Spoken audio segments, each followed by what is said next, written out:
In this video, we solve a logarithmic equation without the need to use fancy formulae. By simply taking a step-by-step approach, we can solve equations that may look a bit messy. The main thing to understand is that logarithms are just indices of a fixed base. For example, log base 2 of 8 equals 3 because the base 2 must be raised to the index 3 to give us 8.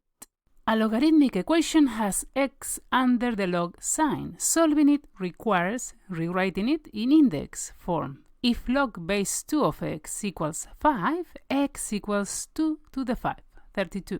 Here are 3 more examples. When solving log base 3 of x equals 2, x equals 3 squared, 9.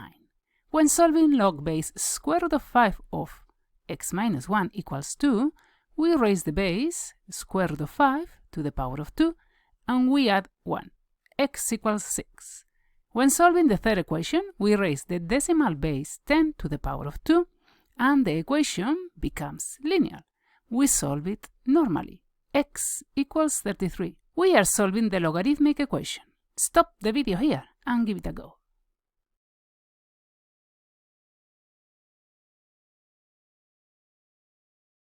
We can use the same approach to solve our equation. We just have to apply the idea several times. Rewriting the log statement in index form, we get 4 to the 0.5, which is the square root of 4, 2.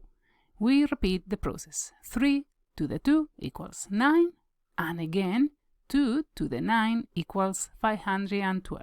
So remember, when solving a logarithmic equation, the trick is to rewrite it in index form.